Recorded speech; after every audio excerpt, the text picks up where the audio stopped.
This magic moment, so different and so new, was like any other until I kiss you.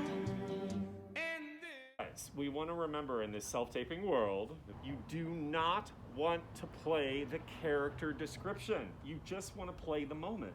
Character descriptions are so tricky for people, especially on self-tapes, because so the character description, so I watched her tape, and I've been working with Emily for a long time, and she's free and wild and sexual and like out there and goes for things, but it was quite tame and not free. And so I asked her about it. She's like, oh God, because the description was rich and royal.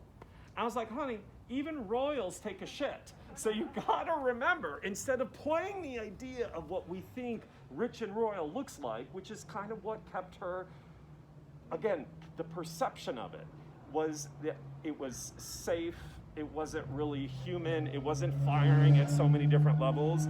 Somebody in here could be the king of some nation we've never heard of and have billions of dollars. Nico, we don't know. My point is how we perceive things and how people show up in the world are two different things. Make sense? So do not let character descriptions become reductive. And what I mean by that is they're just, to me, guideposts. They're just suggestions of how to think about ways to be imaginative, things you want to explore, but they can't be played. And ultimately, they're really just a breakdown of the actual entire series or movie or character arc, of course, which also can't be played. In other words, it doesn't mean you have to like leverage the thing that they're describing in the description in your audition. Let me say it another way. Somebody else sent me a tape, and he also is fantastic. I mean, I'm like, Jesus.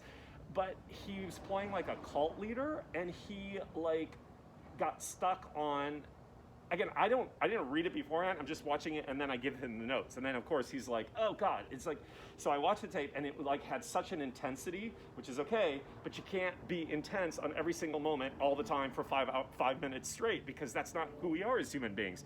It goes up and down, it changes like a wave, right? So sure enough, he's like, I know, I'm just so in my head, because in the character description, they described him as intense and incendiary or inflammatory, or he loses it.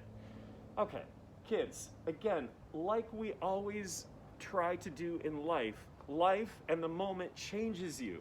You don't play an agenda that trumps, terrible use of the word, supersedes the moment. The moment evokes different ways of reacting out of you rather than I'm going to just play this thing. We don't play anything in life anyway, so that's the great irony. So why do we do it in our acting? Because we try to come up with we take a left brain analysis of what we think they want, and then we put it through the blender, and then we like produce this thing called I'm showing you my character. Let's do that less.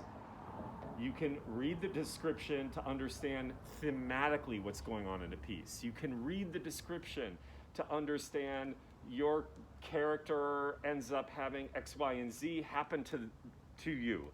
But you can't really play it. The last thing I think is always remember to understand is a lot of the things that actors think that they have to play, the characters are already talking about it.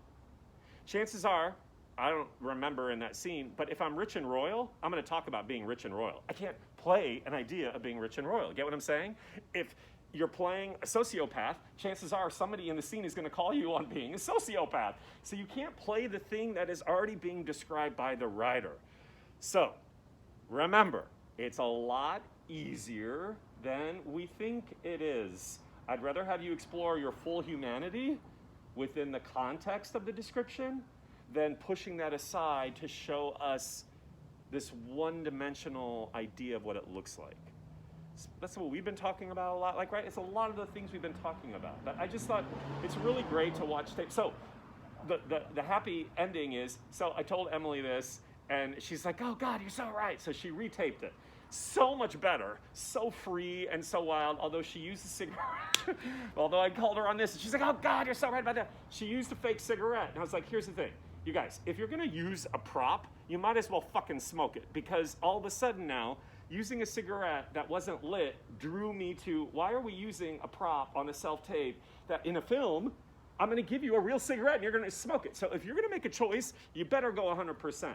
So all of a sudden, even though she was really real in it, that sort of, I don't know, superficiality gave the entire thing a squidge of inauthenticity, just acting. Any opportunity you can to crush the acting impulse, to crush it, do it. Don't do anything that can further create that superficiality, that thing that doesn't read as quite real. So if that's your idea, then smoke it. She was like, I told her that. She's like, well, I couldn't smoke in the house. Well, I get it. Well, then don't make that choice. Okay. Everything is just designed to like get us more honest, get us more free, get us more real, get us more telling the truth, than coming up with ways. And that's hard. That's so hard to do. It's just so hard to tell the truth, period. Why do we put more stuff on us that make it even harder? Yes? Good reminder. This magic moment, so different and so new, was like any other until I